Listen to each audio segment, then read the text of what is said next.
Hi, and welcome to week 5 of English for Research. I hope your papers are going well and you've been able to find some good sources to prove the points that you're making in your essay.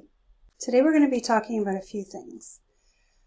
We've already looked at in quite a lot of detail in week 4 and also in week 2 at what a good APA formatted essay looks like. So I'm not going to spend a whole lot of time on that today, but I will give you a perfect APA format example. So you can find that in your folder, week 5 folder. If you have the opportunity to print it out, that's great. If you don't, what you could do is have that on your phone. You could have it open on your phone when you are formatting your paper.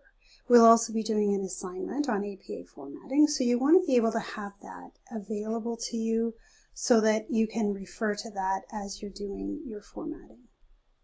We'll be looking at writing an introduction, writing a conclusion, and finally the structure of your research essay. So writing a conclusion, as you know, we've talked about this before, it has a hook. And this is a very general, broad statement or anecdote or statistic or thoughtful question. And in a minute, we'll watch a video to give you more information about what those are. But a hook is grabbing the reader's attention, telling them this is why you should read my essay. And then your next statement is taking that broad information and bringing it a little bit narrower, directing the reader to your thesis. And then you have your thesis. And I've already checked those, but just a couple of comments to keep in mind. You need to state your claim, but you don't want to state it bluntly. So you don't want to say, in this essay I will. But I want you just to keep that in mind. If you do say, in this essay I will, that's really too blunt. So you just make your claim, write your thesis statement as we've already talked about. Also, you don't want to soften your thesis statement. You're proving what you think to be true by looking up researched information, by looking up academic or professional research. And so you're able to clearly and confidently say, this is true. So you don't want to soften it by saying, I think, or in my opinion, because this is not an opinion essay, so the reader is not interested in your opinion. They're interested in what research you have found to prove your point. So let's watch this little video. This is just a reiteration of what your introductory paragraph should look like. And I want to say that this is also not different from your outline. You already have your outline with these 3 parts to it, so you're already good to go. To our video on how to do an introduction in your research paper. So that's what we're going to work on today. So there are 3 easy steps to writing an introduction. Number 1, hook. Number 2, transition. Number 3, your thesis statement. We're going to be looking at step 1 first. So what is a hook? Well, it's a sentence used to draw in the reader. There are 3 types of hooks we're going to be looking at: an anecdote, a statistic, and a thoughtful question. First, let's look at an anecdote. It's a short story or a quote about a person or event. For instance, I was awoken by the sound of bombs, and my first thought was that I was hearing fireworks. That's an example of an anecdote. Next, let's look at a statistic. A shocking statistic can be used to really amaze the reader and make them want to read more.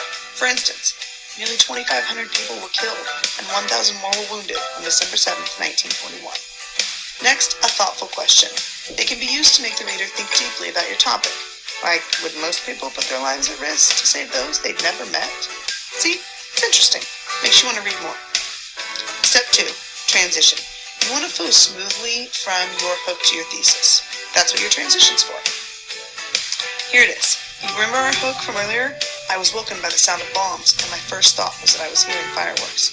You better explain that. So I go on to say, Sarah Smith soon realized there was nothing to celebrate about the day she would remember for the rest of her life. Step 3 is your thesis.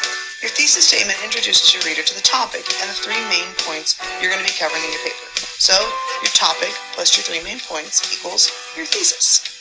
Here's an example. My big 3 ideas are before the attack on Pearl Harbor, during the attack, and after the attack. So I'm going to hit all 3 of those in my thesis. If you look, my thesis is Pearl Harbor was a planned attack, 1, that caused great damage, 2, and will be remembered forever, 3. Boom, boom, boom. Don't overcomplicate it. So here's my totally completed introduction with each of the 3 parts. First one, at the top in green, is my hook. I was awoken by the sound of bombs, and my first thought was that I was hearing fireworks. Then the transition. Sarah Smith soon realized there was nothing to celebrate about the day she would remember for the rest of her life. And then the thesis statement. Pearl Harbor was a planned attack that caused great damage and will be remembered forever. There you go. That is the basics on how to write an introduction. Just a few more things to let you know with your introduction. As I mentioned, you don't want to bluntly announce in this essay, "I will." You also don't want to make unreasonable statements. You want something that's a hook that grabs your reader's attention, but it has to be believable and reasonable.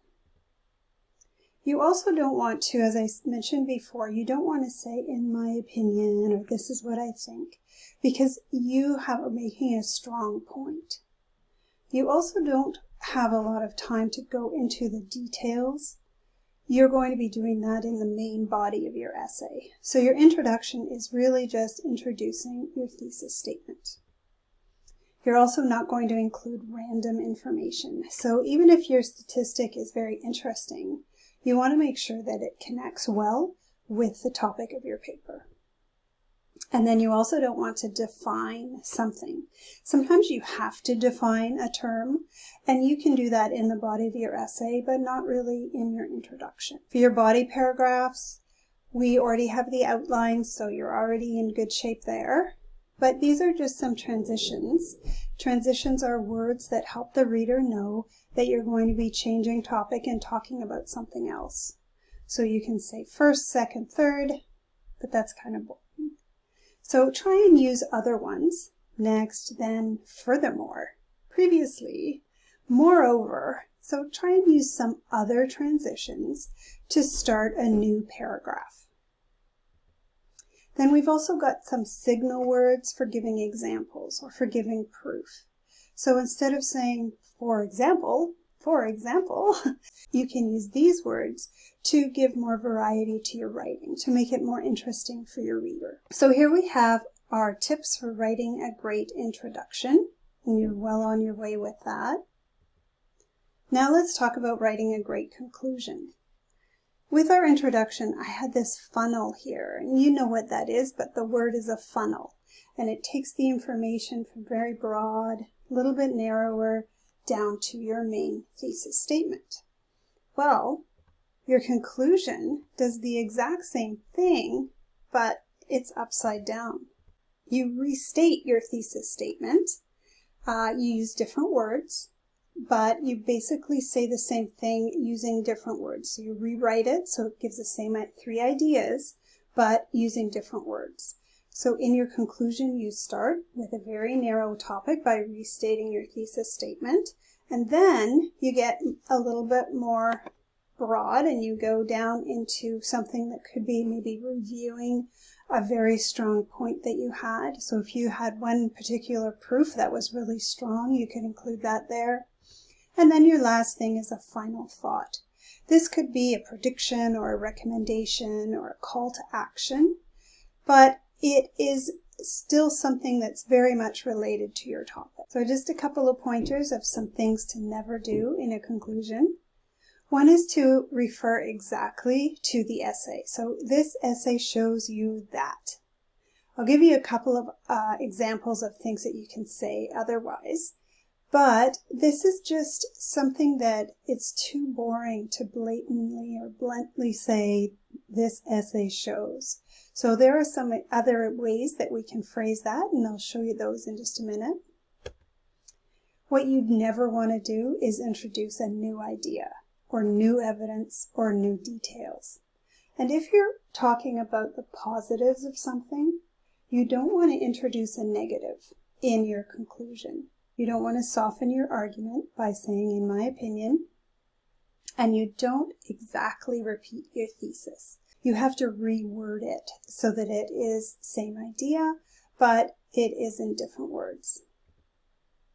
And then also you don't want to say, "in conclusion." That's kind of boring too, right? So you can use words like "given these points," or "as shown above," or "in brief," "in short," or "it has been demonstrated." And that's a great one for up here as well. You don't want to exactly refer to the essay this essay shows you, but it has been demonstrated, or as can be seen. Those are great ways to start a conclusion. The last thing we're going to talk about is the structure of your essay. And this is important because it helps your reader know exactly what you're going to be talking about and where they can find that information. It's a directional roadmap for your reader as much as your outline was a guide for you as a writer. So take a look, take a minute, read all of these points. These are mixed up, they're not in the right order. This is your introduction. Here's your body paragraphs that include a topic, sentence, support, and a conclusion. And then this is your concluding paragraph where you restate your thesis and finish it up. So take a minute, you can pause this video and think about which item goes first, second, third, and then where all these points go. So these are the main points that you talk about in your thesis statement, the points that you talk about in your essay, and the points that you will reiterate when you rephrase your thesis statement as the first sentence in your conclusion. So go ahead, when you're ready, you can start the video again.